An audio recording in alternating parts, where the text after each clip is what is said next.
Timber Review, it's Melissa and Jacob with your daily news. Turn in your yearbook and PALS applications to Ms. Bass or Ms. Wilson today. Speaking of applications, the art portfolio applications are due this Friday, so be sure to turn them in. If you want to go to the game room this Thursday, talk to Mr. Bruce for more details. Make sure to put this on your calendar. Next Monday is a Chick-fil-A dining night out for PALS. It's not going to be just eating. There's also going to be milkshake competitions and arm wrestling tournaments. And now this. Video that's great for learning.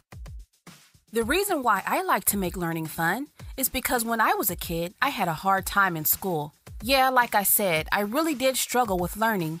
But one thing that made it even harder was as a kid, my mom got sick and I had to change schools. I didn't know what to do. I was so scared. But thank goodness I had teachers who really cared about me. Yes, like I said, the teachers really cared about me. I know it's easy to think that your teacher is picking on you or being mean because they give you work, but without teachers, work would be really hard. Next, I want to talk to you about an amazing teacher in Black history named Mary McLeod Bethune. Mary was an educator that fought to make sure that African American children received an education in the United States during a time when many did not. Mary was born in 1875. Her parents were farmers. Being in a large family, Mary was the 15th born of all the children. Her parents were slaves, but after being freed, they saved up enough money to buy a farm. When Mary was 11, she was allowed to go to school. Each day, Mary would walk miles to and from school just to learn her lessons. This is also where she started teaching at an early age because Mary would come home and teach to her family the things she learned in school. Continuing on in her education later in life, Mary attended Moody Bible Institute, where she graduated. Leaving Moody, she was able to teach and return back home to the South to help others with the knowledge she had learned. Mary knew how important education was. She believed that education would help many African Americans succeed in life. That is where she opened up the Daytona Literary and Industrial School for training Negro girls in 1904. Helping the school to grow, Bethune's College soon joined together with Cookman Institute of Jacksonville, where they named it Bethune-Cookman College, which was a 4-year institution. Bethune also served as the college president. Known in the United States as an amazing educator, Bethune soon was asked by President Roosevelt to head up and be the director of the Negro Affairs in the National Youth Administration.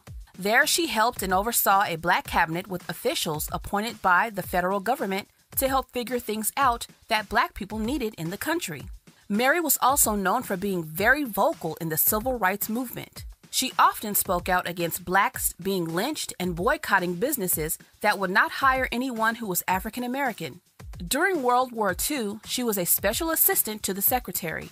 There, she was an assistant director of the Women's Army Corps.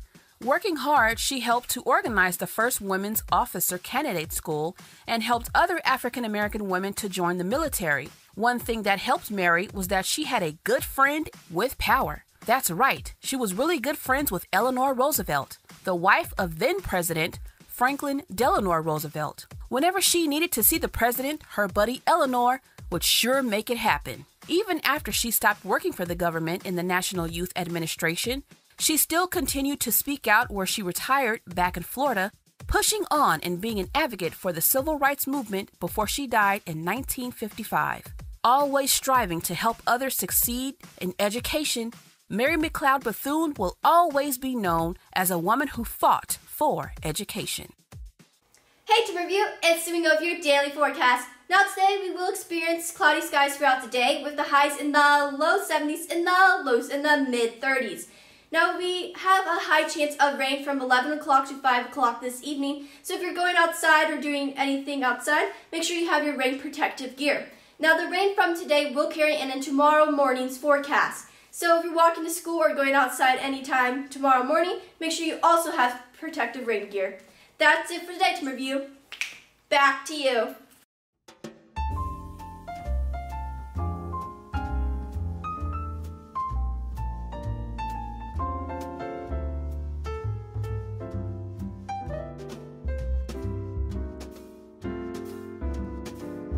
portfolio mean to you? So art portfolio is probably one of my favorite classes because the kids, they've been with me for a while. They actually try out for the class, and I handpick the students also. So they actually want to come to class, they want to learn, they want to be in art and try all different things.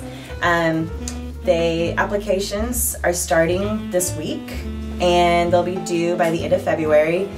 So kids usually fill out the applications, they say what they love to do, they send in artwork, and yeah, it's a lot of fun. Well, my creativity comes from probably my ethnic background, because like I come from African culture and I'm like inspired by their art and like the way they create their clothes and stuff. I like the different patterns and shapes that comes from it, so that's where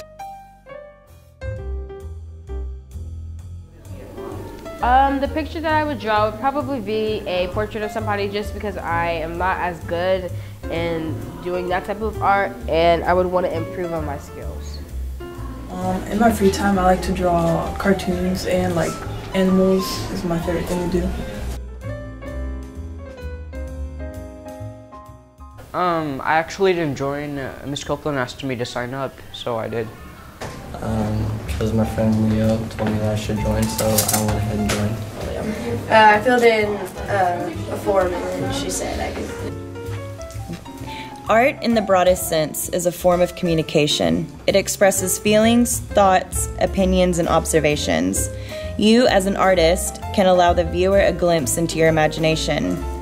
As an art teacher, it's a pretty amazing thing to watch your students start with a blank canvas and turn this into a beautiful, wonderful work of art, even if it's just a rough sketch.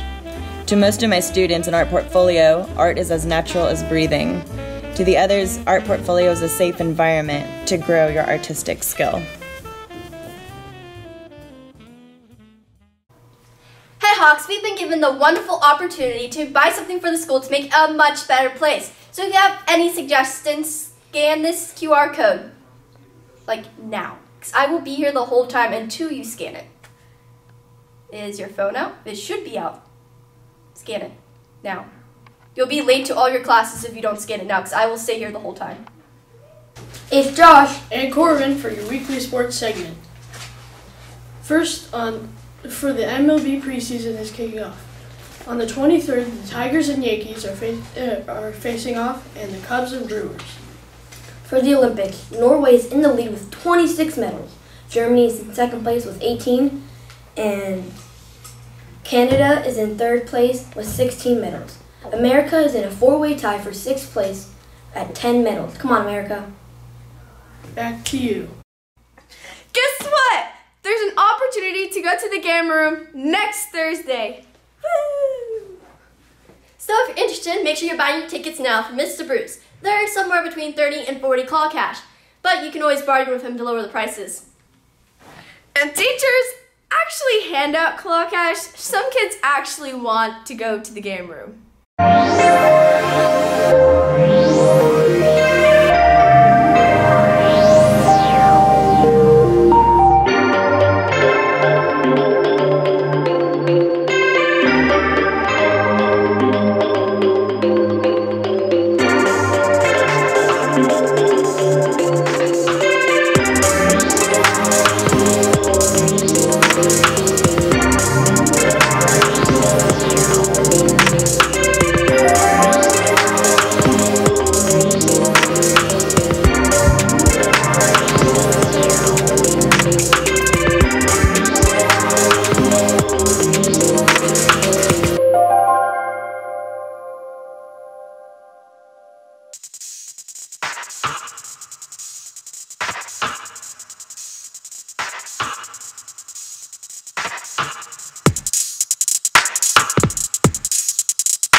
That's it for today, Tim Review. Keep looking up, because that's where it all is.